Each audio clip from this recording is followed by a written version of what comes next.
Welcome to the Reintegrate podcast. I'm Bob Robinson. And I'm David Lotney. This podcast is Bob and I engaging authors and thought leaders on how to reintegrate all of life with the Christian faith. I'm 30 and Bob is twice my age. Think about that. Take a moment. Think about that. Wow. Okay, so we bring different generations. I'd rather not think about that. Can we just...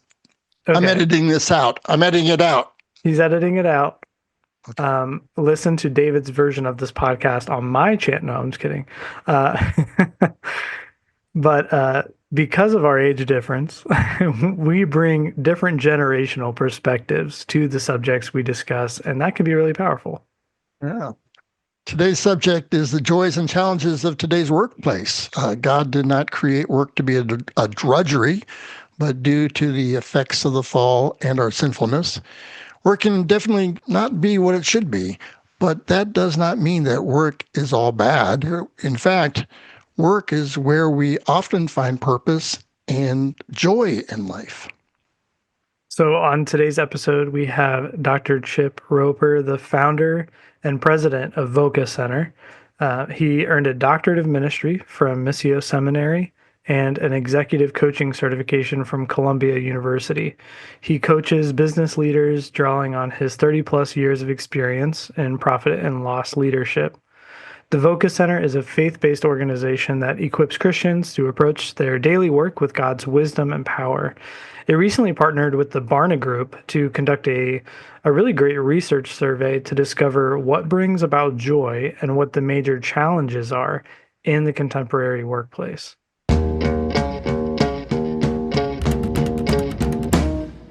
Welcome to the Reintegrate podcast, Chip. It's great to be here. I'm Bob. This is David. Excellent. Where are you guys, where are you zooming from this evening? Near Canton, Ohio. You too, David? Yeah, we're 15, 20 minutes down the road from one another. Just about. Yeah, Northeast Ohio. So that's Cleveland, right? Yep, just like an hour south of Cleveland. We got to know each other. David was a student leader of mine. I do campus ministry in my day job with CCO, Coalition for Christian Outreach. Oh, yeah. Okay. And so David was a student leader of mine, and then he came on as a fellow at CCO. And now he's all grown up, and look at him. He's got facial hair. I mean, it's everything. Yeah. It's like amazing. That showed up like this year. It's amazing. Yeah. Finally, after all these years. No. But I did a fellowship year with Bob, and then after that, I got into marketing. So I work as a social media manager for a digital marketing agency in the area. Cool. And then a couple of years ago, three years ago maybe, Bob asked me to come on the podcast to join him. So excellent. I was a pastor, and then I joined CCO 20 years ago, and with college campus ministry. And a dozen years ago, I started Reintegrate, the Center to Reintegrate Faith, Life, and Vocations. Pursued my doctorate under Steve Garber. Faith, Vocation, and Culture is the doctorate of ministry. So we've been doing the podcast now for 7 years. Yay. That's great. We've been circling around each other in the same faith and work sphere for quite a while, but we have never actually met face to face. So it's a pleasure to have you on the podcast. So tell us about yourself, how you were called into helping other people with their callings. Yeah, I think I'm originally from the Philadelphia area. I live in New York City now. I started out in business. I did a run as a pastor, and I think there's part of me that's always been trying to figure out how do those two disciplines meet. And so my church was a fairly young church, and didn't have a lot of hospital visits or funerals to do. So I spent time visiting congregants at work, and I loved it, and they loved it. It just kind of arose from some natural curiosity. And then as I wound down that pastoral career, just sense that this was something I was called to really lean into with a full-time focus. And that's I moved to New York City and started VOCA as the program of another nonprofit, and then it spun out and became its own thing. So, VOCA is short for vocation, and we help Christians navigate their careers with godly wisdom and professional counsel. I love that, and I love that you were meeting those people at their jobs at work. That's really cool, and that's all about what we talk about on the Reintegrate podcast is connecting that. So, I've been advocating for pastors to do that for years now. I'm like, I just met with a bunch of pastors. Like, do this, meet with your people in their workplaces. And I'm like, one of my hooks is, I guarantee you, if you start meeting with pastors in your workplace, you'll never be at want for a sermon illustration. It's true. Yeah. because a lot of churches and a lot of churches that connect to this reintegrate idea is talking about ministry outside of the church, and so you're really meeting people on their mission fields, really, and their day-to-day job, and that could be really powerful. You mentioned the VOCA Center, so we wanted to kind of talk to you about the VOCA Center teamed up with the Barna Group to try to discover some workplace trends. So this became a whole big study. So I just wanted to kind of ask you, why did you want to do this study, and what were some of the goals of this study? Yeah, so there's just a commitment to listening, which probably goes back to showing up at people's jobs and just seeing what they do when I was a pastor. But just listening, keeping the listening fresh. I think, sometimes we have an experience that is monumental in our lives, and then that inspires us to start a ministry or an entity, and we kind of run on those fumes forever. And I guess I don't have that many fumes, and I wanted to. We like to keep it fresh and make sure that we really know what's going on as best we can, and B, we're as best we can, we're answering questions people are asking, and because we think that leads to traction and impact and that kind of thing. So there's a commitment to listen. My doctorate was in qualitative research, and so it's part of my training. How do you ask the right questions to get the answers you need about what's really going on? So I think there's a commitment to that. And in the career side of the faith and work conversation, which is often about purpose and meaning, and those things are really important. It's not always grounded in reality, like where the opportunities are out there in the marketplace or what a person's gifts are. It's just what they aspire to. And that's true whether you're in the faith and work conversation or not. So we're just big on that. Like, let's get as many facts as we can. Let's know what's really going on. So that's a value that we have at the VOCA Center.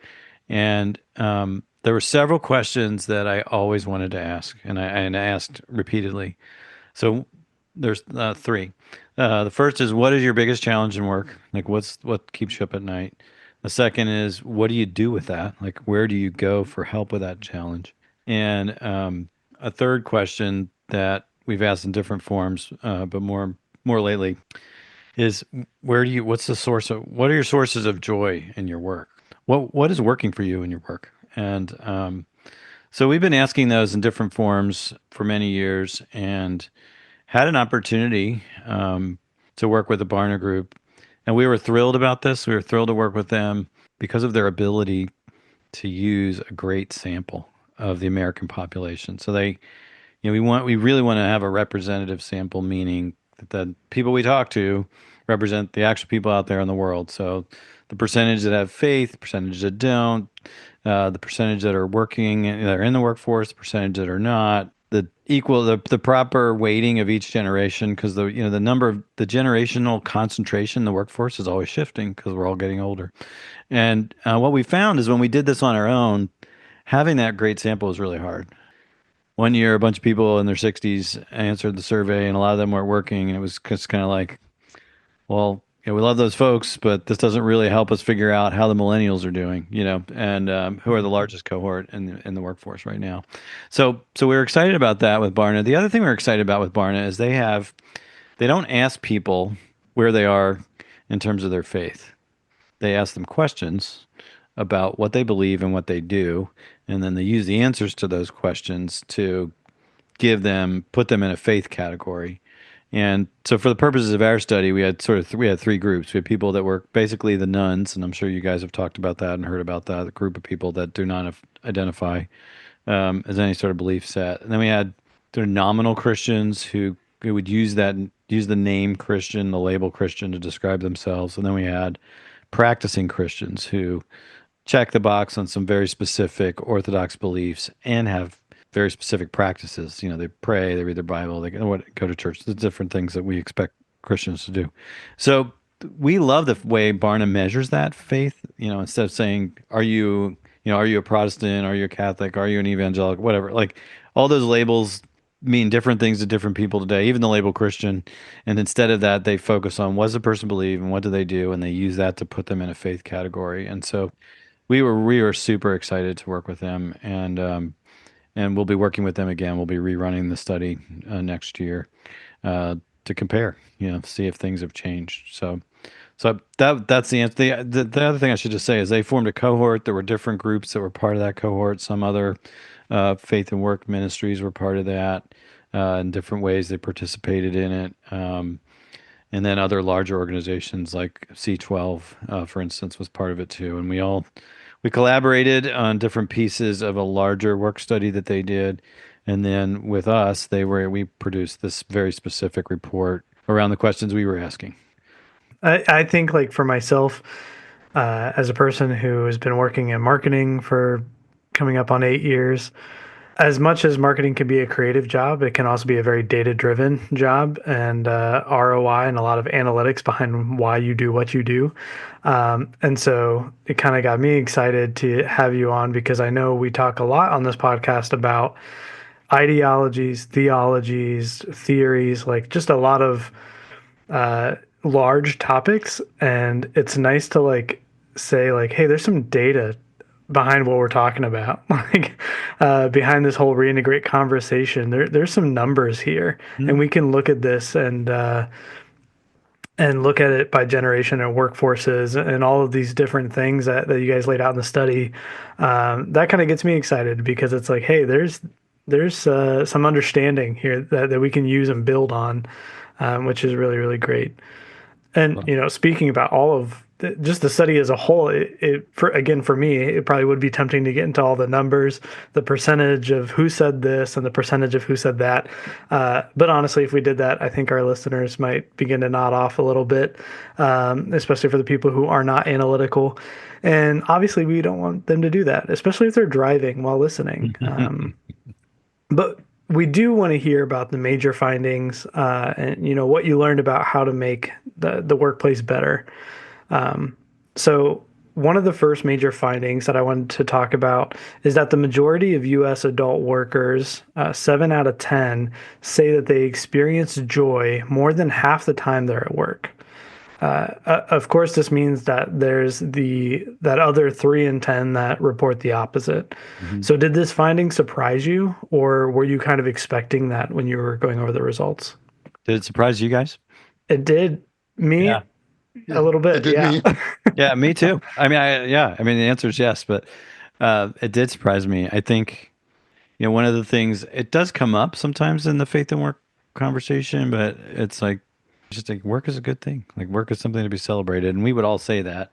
Work was good. It started before the fall, but whether out in the culture and it's working for the weekend, or you're in the church and it's only really Christian work that counts, work kind of gets a bad name. So I think we tend to think everybody's miserable, everybody hates their job. There's that old country song, you can take this job and shove it. That's the stuff is celebrated. And it's like, well, actually, no, that's not true. A lot of people like their jobs, at least some of the time. Or maybe they don't love their whole job, but there's things they experience in their day-to-day of work that bring them joy. And so I was surprised about that. And it's actually caused a bit of a shift for us in how we want to even just communicate what we do. Because if we're just the problem solvers, then that sort of assumes everybody's got problems at work, and there's always there's I'm sure almost everybody would say there's challenges at work, but there's also great opportunities and joy at work. And so it's more like, how do how does your work become all that God wants it to be is probably a more positive way of thinking about the question we want to answer. And I love that you guys are kind of pivoting there too, because I think I would go into this study thinking, okay, based on what I see on social media, what I hear day to day, the majority of people probably hate what they do. So then to have that stat, it's like, okay, there people are saying that there's joy somewhere. There's Mhm. joy somewhere in their work. So now we can kind of refine that and dig a little bit deeper. Yeah, exactly. Yeah, that research was seeking to hear specifically what people said brings them joy at work and what Mhm. they see as major challenges as well. So, what did you discover were the major categories that give those people joy at work?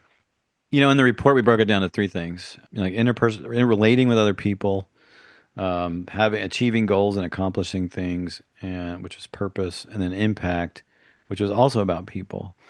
It's like it's overweight on people. Work is about people, and either the work helps other people, or while you're at your work, you help other people, or you're having productive interaction with other people. It's a team experience, and it's really fascinating. Like it's really it doesn't matter what kind of work people do, and this has been consistent, by the way, in over 2 or 3 years of doing this specific focus on joy. It's people. It's the people dynamic, and people, of course, cause the challenges too, which we'll get to. But it's really having some kind of meaningful human connection. Which, the when you think about how we're made, we're made. God made us. We're embodied. We're physical. We're living in this three-dimensional world. We all know it's not good for us to be alone. We know at least the church is described as a body. Like we're all meant to work. We all have parts. We have roles. We have accomplish things together, and it shouldn't really surprise us that much. But it's kind of goes back to the first. It's like, well, what people. There's a phrase out there. It's a cliche. Well, my job is great except for the people, right? Like that's another thing that people say. Well, it's That's the first actually thing I thought of is like, but that's not true. yeah, it's actually the people that make it that bring you joy, and or it's serving people or having an impact on people. And a couple of years ago when we did this, we found that people who are in people professions like medicine and education, that's kind of baked in to their job, Mhm. having an impact on people. But even in other professions where it isn't per se, that still bubbles up to the surface as the most common thing. It's like I helped a colleague, I served a customer. Um, I noticed a vendor or a service provider who helps our business, and I made their day. Like it's all it gets down to this people impact, and so that was it's kind of an exciting. The exciting thing to me about that is that the person who's miserable in their job can be unmiserable instantly. They can just enter their workspace to serve somebody, and they're going to find some joy in it. That doesn't mean they should stay there forever, or tolerate illegal or unethical or toxic behavior. I'm not saying any of that. I'm just saying that you don't have to change your job to experience joy in your work. You just have to serve somebody there and have a human connection. That's it. Well, so, based on those findings, how can workplace leaders practically do what can they do to bring about that more workplace satisfaction then? I'll come up with a couple ideas on that, Bob. But I think, one is just like you probably need to shift your expectations a little bit. And instead of just assuming that everybody's unhappy and doesn't like the job and doesn't like you because you're the boss. And that, like sometimes we may already have a negative bias based on our opening dialogue there on that between the three of us. So I think realize that everybody in your team can experience some joy on a regular basis. That's the first thing. And I think the second piece of it has to do with as a leader, do you, how do you humanize the people around you? How do you notice them, see them, celebrate them? We have a whole consulting business under a separate brand, and one of the things we teach executives to do all the time is to give very specific positive feedback. You know, not just say good job, but say why it was a good job and elaborate. And people really respond to that. So there's a role modeling piece of this that I think is really an important answer to your question. And then, as you drill down into, and I'm sure both of you have experienced this, that being a leader is not playing checkers, it's playing chess because everybody's different and they have different motives. And so, you know, John may really enjoy directly connecting with people, and there may be a more relational, you could tilt him to more relational types of roles or elements that enhance and move the business forward. And Sally may be more of the kind of person that likes to solve problems behind the scenes and organize everything.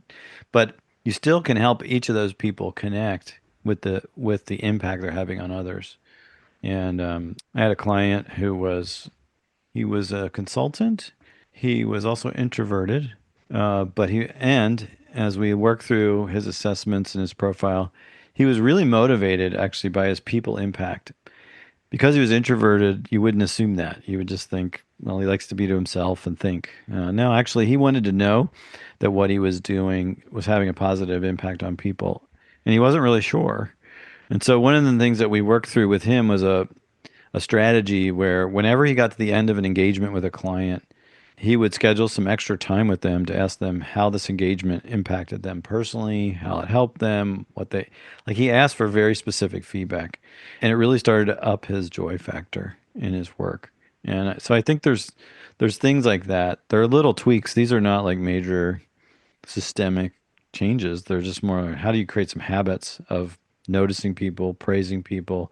If you're on the other end, getting feedback from people, which is always good.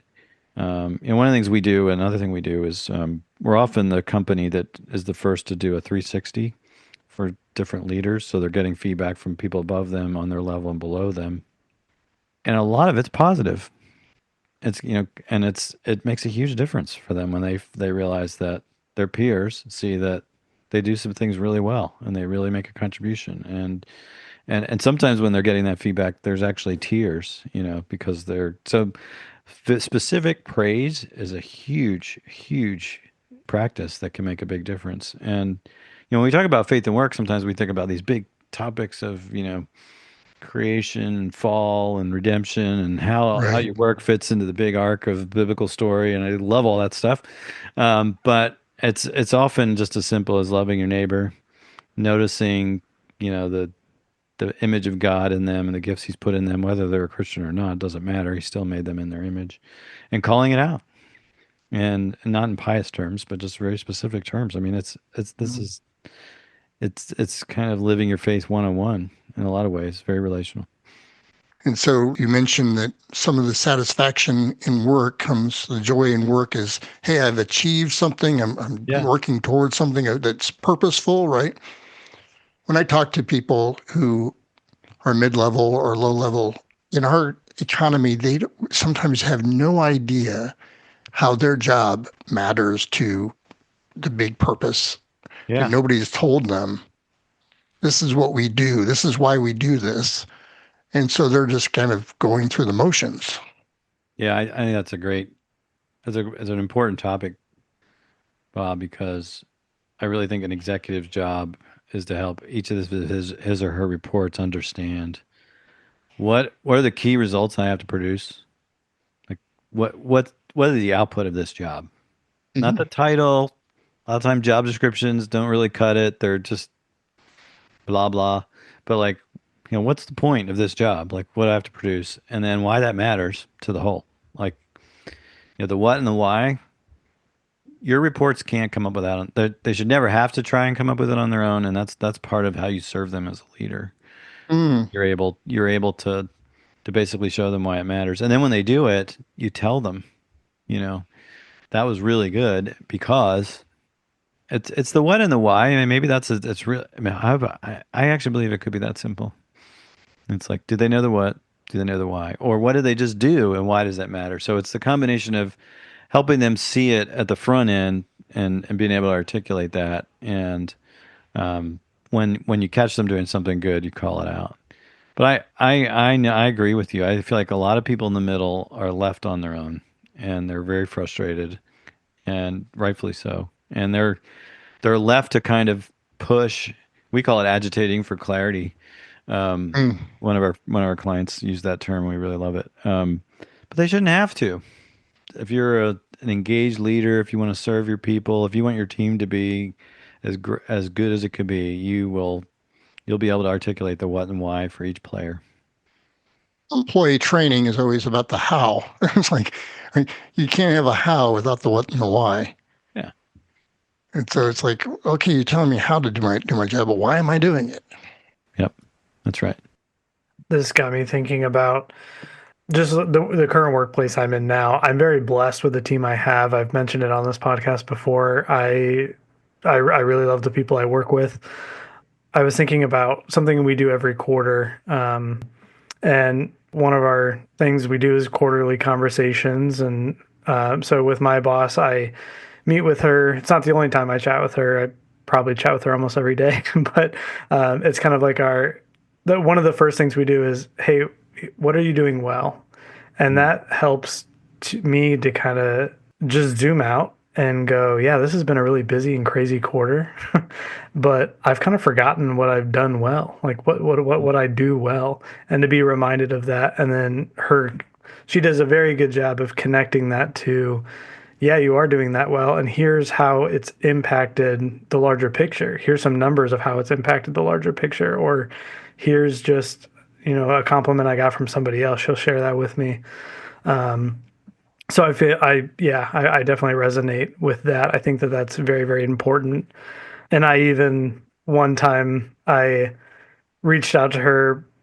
It was a couple of years into the job, and I kind of felt awkward about it. But I'm like, I kind of want to tell her she's the best boss I've ever had. But I was like, I feel so awkward about that because that's not something you do a lot. But I feel like it would mean a lot to her. Um, and so I did. I just sent her a message and I was like, hey, I don't know if this is going to make it weird, but like, I just want you to know that like, you are the best boss I've worked for. You're a very good leader. And I appreciate that. And, oh, well, sorry, Bob. I guess I did a fellowship year with you, man. I just threw you under the bus, but Man, Totally threw Bob under the bus. but you know what? I see Bob as more. He's always been more of like my mentor to me. He's the best mentor you've ever had. He's the best mentor I've ever had by far.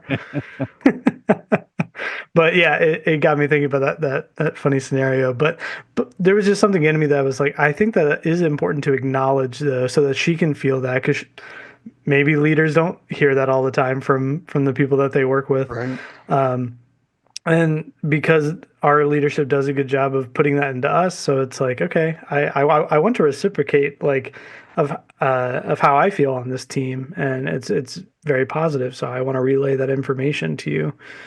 Is it almost a myth, Chip, that it's like there's this adversarial thing between supervisors and those that they're supervising, and that's the way it always is, and it's just not true, right? And we could start speaking into it, kind of like David did to his supervisors, like, I really appreciate you and what you do, and that kind of stuff just melts that myth away, I think. I think that vibe or stereotype or expectations out there. I think what I see more frequently is that your upline, the person you report to, is so buried and overwhelmed that they're just trying to survive too. And so they don't have a lot left over. At least they don't think they do to do all this. Or it's several levels up. Like I'm working with like a manager and his boss is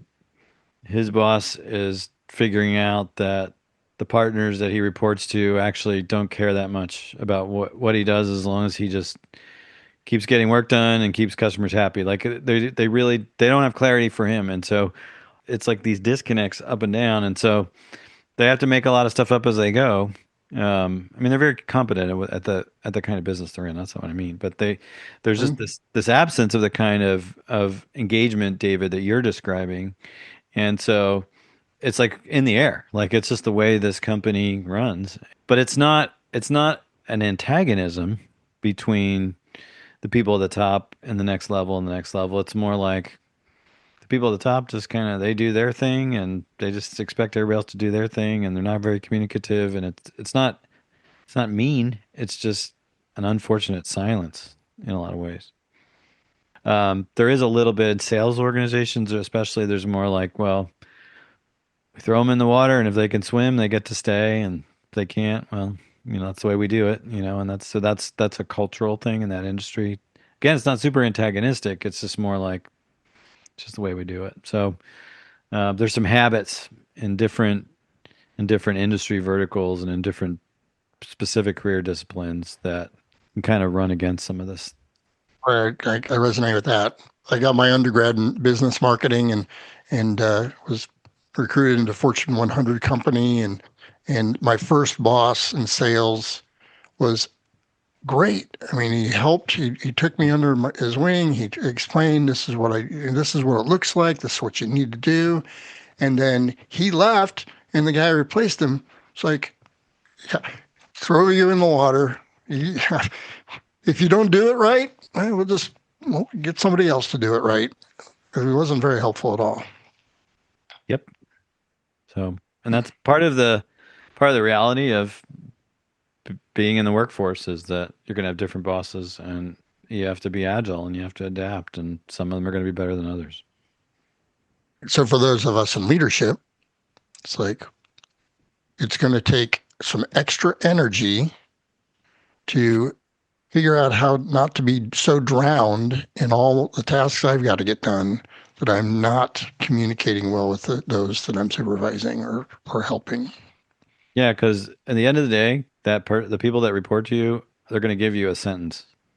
This is something I heard Andy Stanley talk about years ago. He said, when people look back on you, even your kids, they're going to, as the years go by, all you get is a sentence.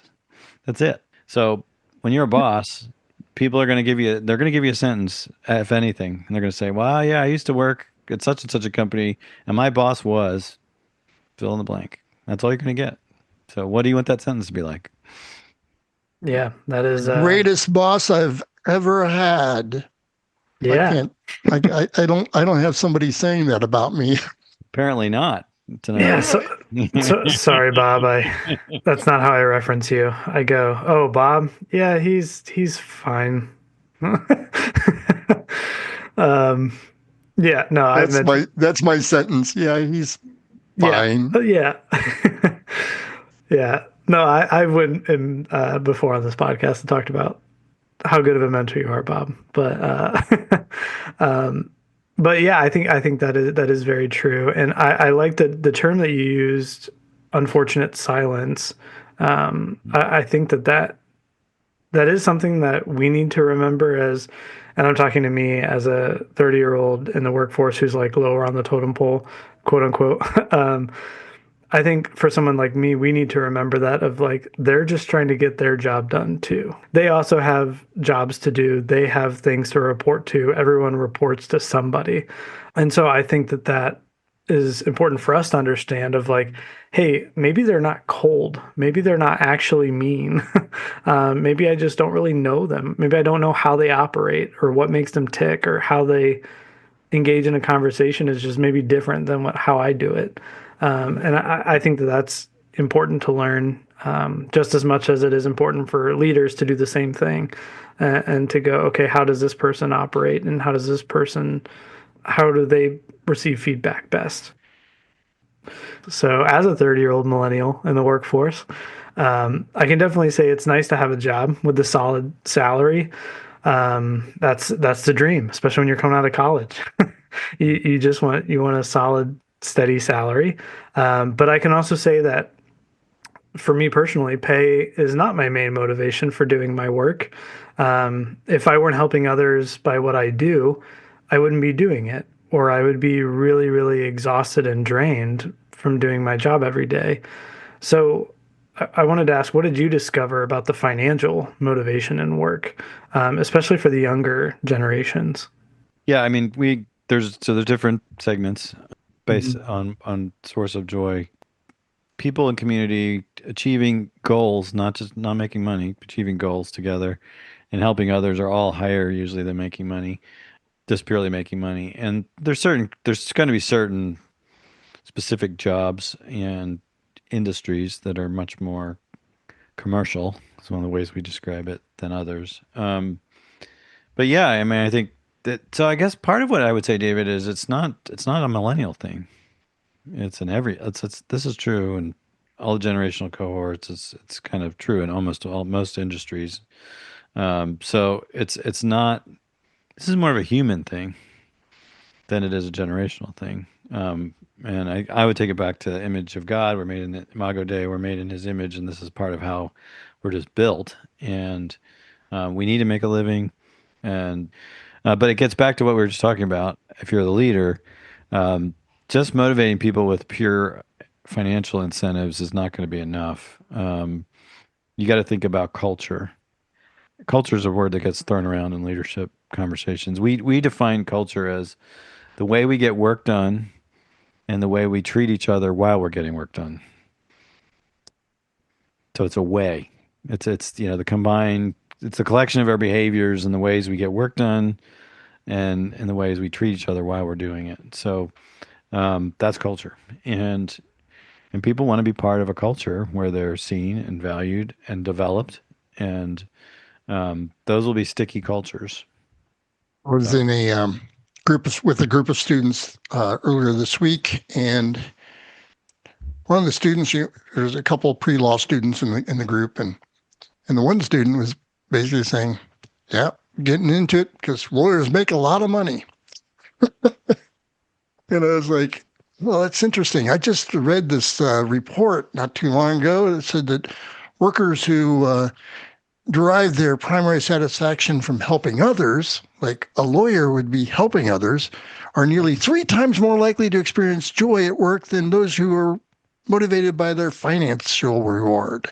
It's interesting for students even who are getting their degrees, who's spending a lot of money on this college degree, and the way parents and students think about college degrees is this is an investment so you'll make money. And so it's like, it's not an education to make you a well-rounded person, to help you understand the world around you, to train you in a vocation in which you can help people. This is the machine that you go in and you come out the other side as a moneymaker. Yeah, I think there is a sense of ROI even with college. There's a sense of I need to make this work financially, and I think there's part of me that goes, okay, I don't think that's bad. I don't think that that's inherently evil. Right. I think that there can be some good there, but yeah, I mean, like the study shown, and even just in my personal experience coming out of college as a young adult, I definitely at first was like, okay, I'm just coming out of college. I just got married. We shortly like bought a house after that. So I'm like, I need to make money. I need to have a steady income. And that's what it was about for me. I was like, I will do whatever. I'll push whatever buttons need pushed right now to make money. Obviously, as long as it's like ethical, and something I can get behind. And then it wasn't until a couple years afterwards that I was like, started hearing a lot of things from a lot of other influencers and people on other podcasts was listening to that were saying like the goalpost always is going to keep moving. That raise is going to become just your typical paycheck, and you're not going to see that raise anymore at some point in time, or when you hit 6 figures. It's gonna move again. The goalpost is gonna keep moving. So the culture you're in, the people you're around, mean almost as more, if not more, than the actual paycheck. And it took me a couple of years to kind of realize that. But even like with the job I'm at now, I tell my wife probably a couple times, I'm like, maybe I could make more money doing something else or going somewhere else. But I know I would be less happy. I fit in this culture, and maybe not. There's other great cultures, but I look at my job and where I'm at right now, and I'm like, I have such a good culture, and I connect so well with others, and I'm passionate about what I do on a day-to-day basis that I don't need a bigger paycheck to do it. as long as I can live comfortably. And I think, yeah, a lot of young people coming out of college that have this mindset of, I better get a quick ROI. Yes, you need to have your finances in order and make money. But there is so much more to it that you kind of learn as you go. So, yeah, Chip, I don't know if you've seen that or have heard that from other people. Well, I think there's so many levels to that. So one is that there definitely are people, especially here in New York. I'm sure they're everywhere, but they're concentrated here. Like they came here, they chose a career in finance because they wanted to make a lot of money, and it really didn't fit their personality. It might not even fit their values, but they just ground it out, and you know, and then what happens? You fast forward, and they get into their later earning years, 50s and early 60s, and they have a lifestyle now they have to support because everybody's used to it. Wife, kids, or husband, kids, whatever. Like they have all these commitments, and they can't really untangle it, and it's really, really complicated. So we certainly see that. So that's one side of it, right? And it's kind of like, how did they make those decisions early on, and that kind of thing. I mean, the other side of it is that even if you don't work in a great work culture, even if you're not doing a job that is your quote unquote dream job, that work, I mean, this is what we believe, that work still has value in God's economy. There's still people there to serve, and maybe you have to do it for a season. So there's sort of two sides to this in the sense that, like, well, sure, like and you had a lot of. I was like trying to make mental notes of all the qualifications, David, as you went through your list. It's kind of like, well, yes, it provides for me to. I'm growing, being challenged. I'm doing purposeful work. It's not just a great culture. It's all these other things, and I'm able to live comfortably. I think is what you said. He's like all these criteria. There's a lot of boxes you're checking there. That's a great job. You and I just learned a new term today, job hugging, um, because people are, if they have a good job right now, they're holding on to it because the job market's getting tough, and so you should hug your job, brother. You have a good job. Yeah, but there's a lot of reasons why that was a good job, and sometimes like we'll say.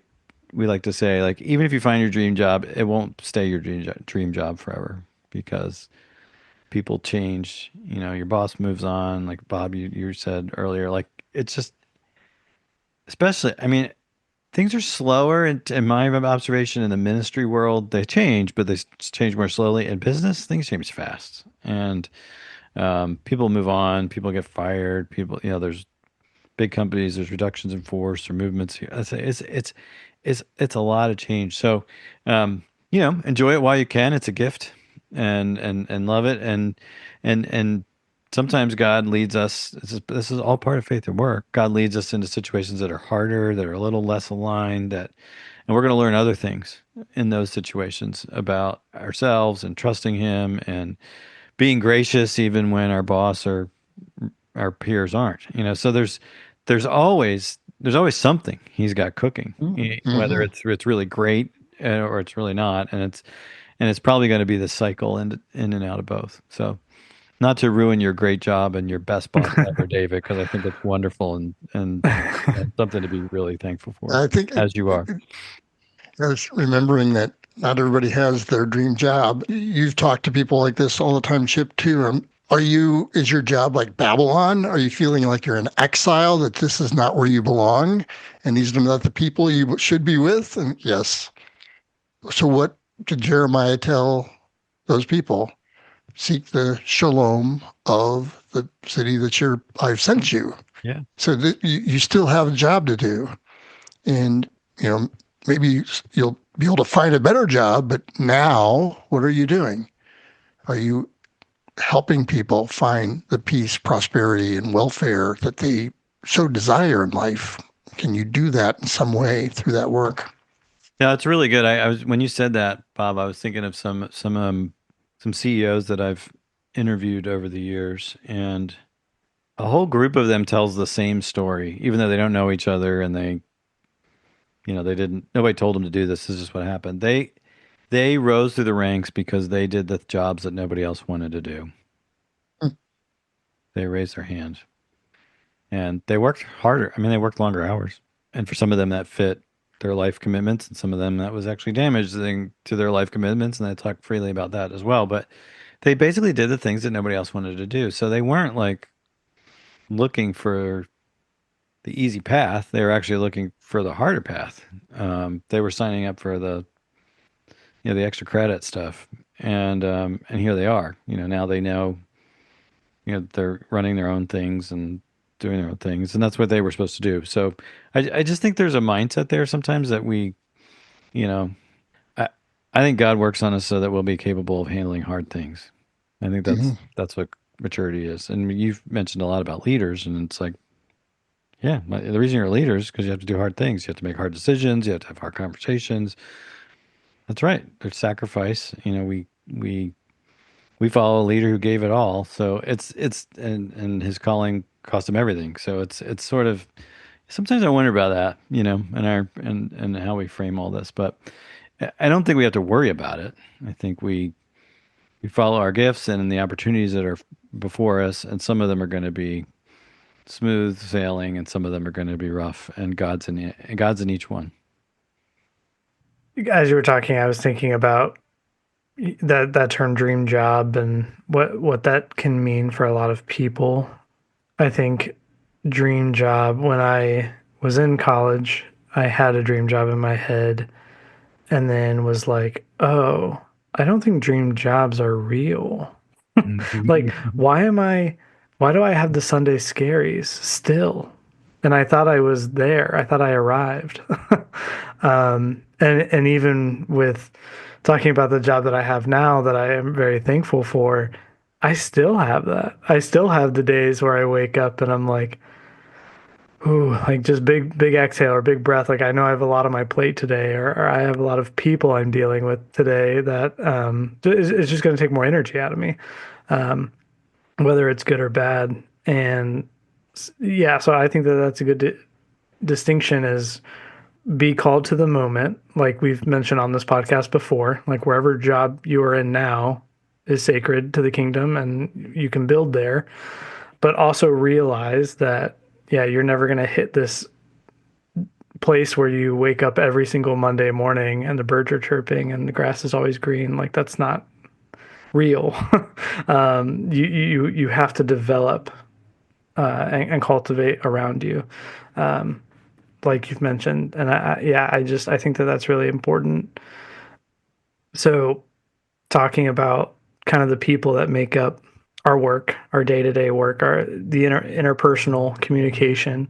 I thought it was really interesting that the survey found that the top challenges had to do with the work itself. Obviously, the workload, increased complexity of the work, which is understandable. I think we can all feel that to some extent. But they said that a major challenge in the workplace is interpersonal relationships. So what's ironic is that this is the same category, people, community, relationships, that scored the highest in what brought people joy in their work. So it almost seems like it's counterintuitive. So like what do you think is going on there? And how can we work on this of I really love the people here, but it's also like really, really hard to work with people. It's almost like adulthood is just one giant group project that gets really messy sometimes. So how do we navigate that? It is interesting. I thought that was interesting too. The biggest source of challenge is people. The biggest source of joy is people. The one of the key people who is a challenge is your boss. One of the number one person that people, the number one source that people lean on when they have a challenge is their boss. And it's pretty fascinating. And then, I mean, honestly, I don't know. That's an interesting, like, what's the answer to all that? One of the books we use when we do leadership training is called Radical Candor, and it's in the crucial conversations, difficult conversations category.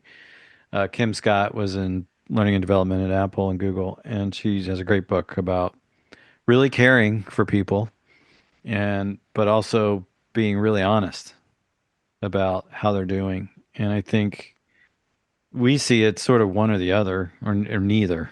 I don't care, and I'm not going to say anything. That's bad. That's real. I mean, that happens. Or it's like, Mhm. the really, really caring company, but people are terrible at what they do and they're not hitting deadlines and or it's like they're just really tough and it's like, it's everything you guys imagine when you think of a New York City office, right? Just blunt, critical, whatever. And it's like it needs to be both, and Jesus was both. It's truth and love. I don't know where Kim's at in her spiritual journey, but it's truth and love. That's what she's really advocating in her book. And so there's something there, David, I think that speaks to this whole thing. I think there's another piece though, because it is something that's really surfaced in this conversation, which has been really fun, is that it's an expectations thing. And like if you go into your workplace thinking that people around I don't matter to the people around me, I have no influence, I don't have any weight, that's actually not true. And if you're a leader of anyone, it's especially not true because you have an outsized impact on their experience of their workplace. So sometimes we just think, oh, it just doesn't matter. Like, I just got to survive and it doesn't matter and nobody's going to care anyway. That's not true, and we have to speak the truth to ourselves about the reality that no, no, no, no, no, the human dynamic really matters. And if you're the manager, you really matter because you define the experience of that workplace for the people that report to you.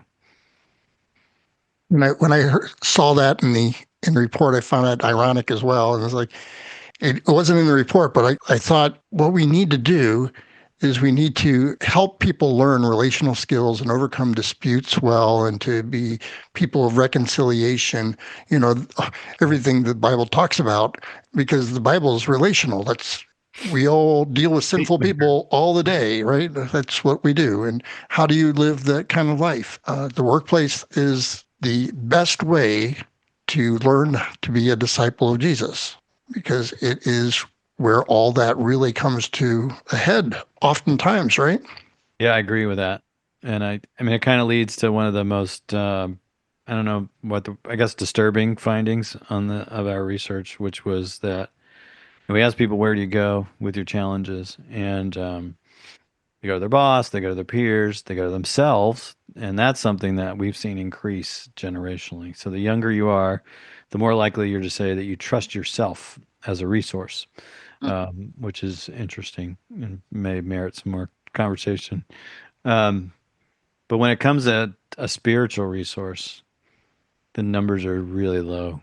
And so for practicing Christians, that they have a real faith, they practice it in other ways, only 9% said they use any kind of spiritual practice or resource, prayer, Bible reading, spiritual counsel, anything like that to deal with their work challenges. And when you go to the general population, it goes down. It's like 4%. So, and I think that's really, really sad and scary. And I think it shows that, we don't know we're not 100% sure why. And that's something we hope we can follow up on this coming year. But it's like, Yeah, I hope you do because that's yeah, important to I know just think why of that is. one verse, like First Peter.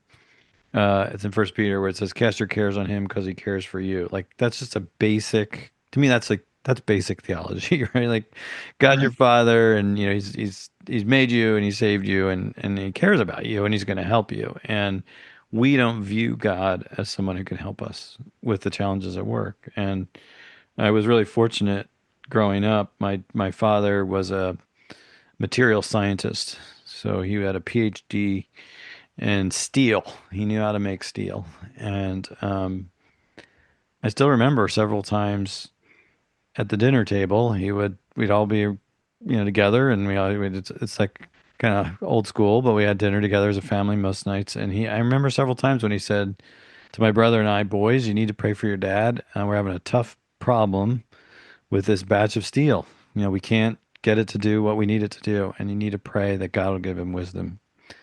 And he said that more than once, and it was about steel.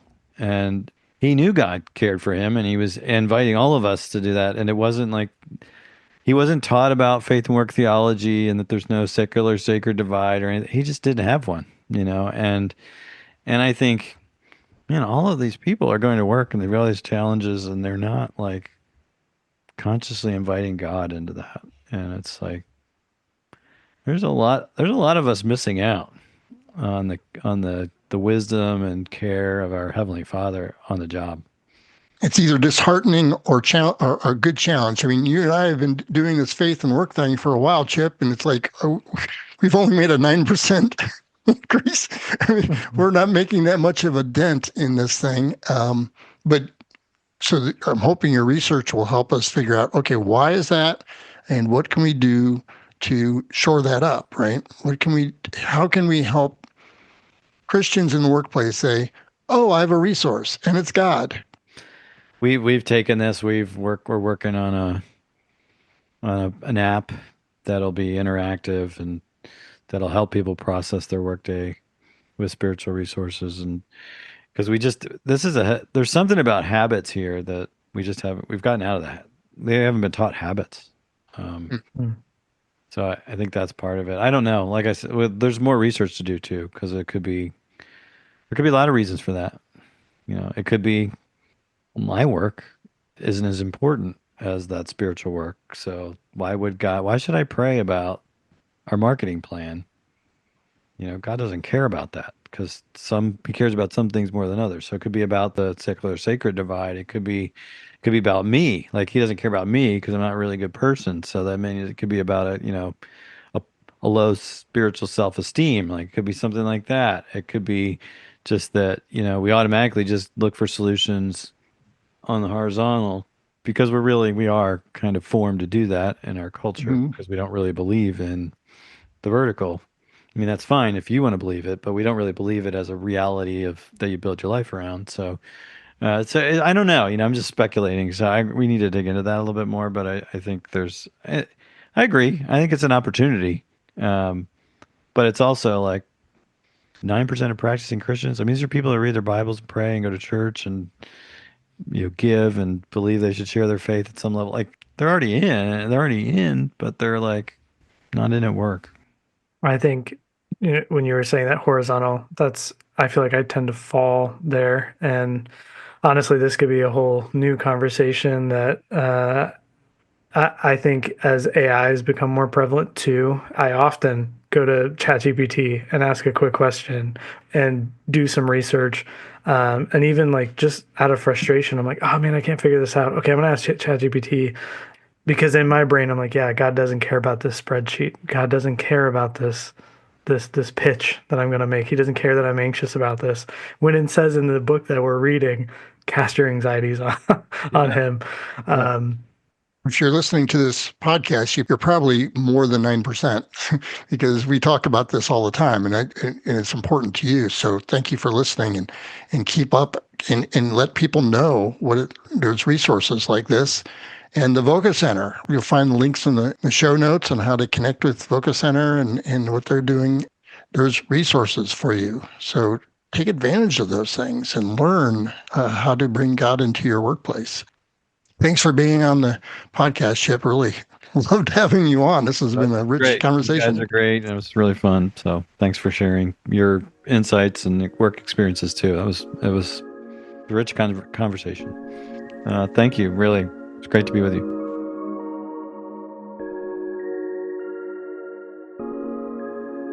All right, man. Good to see you. All right. This is so much fun to work with you. It's so much fun to work with you. I may not be the best boss you ever had, but I thought about it. I'm not yanking your chain here, and maybe I'm not doing this just because we just did this podcast, but your insights and the way you ask questions and the way you follow up with questions and the way you bring in your life into the conversation, you could tell that Chip was like, this is awesome that he's talking about his work life and this is personal and this isn't just a kind of canned stale conversation. It's, I think most of our guests, I mean, they really enjoy the way we have conversations with them, and much of that is you saying this is what I'm experiencing. So thank you for being that. Yeah, well, yeah, I appreciate that. That's good to hear. Sometimes I think when I'm rambling, I'm like, Oh my goodness. What did I just say? What did I even say? Did that have anything to do with this conversation? Like, honestly, I blacked out. I don't even know. Was I like in another country? Well, I kind of blacked out. But no, but I mean, I feel the same way. I really enjoy doing this podcast. It is, I honestly feel like it's kind of like crucial for me, just in my own journey and my own faith walk. I feel like it's been crucial, and um, yeah. And even though you may not have been my best boss I've ever worked with, I just, I think it's so weird because I've never seen you as a boss. I've always seen you as like just a spiritual mentor in my life Sure. and a friend. And so I think I've always just been like, yeah, Bob's just always been like my mentor. But in saying that, truly, I mean, you've been one of the best mentors, and like, Wait. Now it's one of the best mentors. well, yeah, one of. Yeah, There's been some other greats. You're on the Mount Rushmore of best mentors. there's four major heads, and then you're down here, this little teeny tiny head. Yeah, you're like a So pebble at the bottom of the it's like- mountain. and I'm like, hello, I'm down here. But yeah, no, truth. Yeah, I mean, you've been crucial, and I don't think I would be where I'm at today without your ministry. Genuinely. So it has changed Hopefully me. you're at a good place. Yeah. I'm at the worst place in I'm my where life. I'm at because of you. I'm at the worst place in my life because of Reintegrate. So thanks, Bob. Thanks. Thanks so much. No, quite the opposite. Quite the opposite. All right, man. Love Fest is All right. over. Yeah, gushy goo, get out of here. So I'm going to go watch the Cavs. I got my Cavs shirt on. There you go. Go Cavs.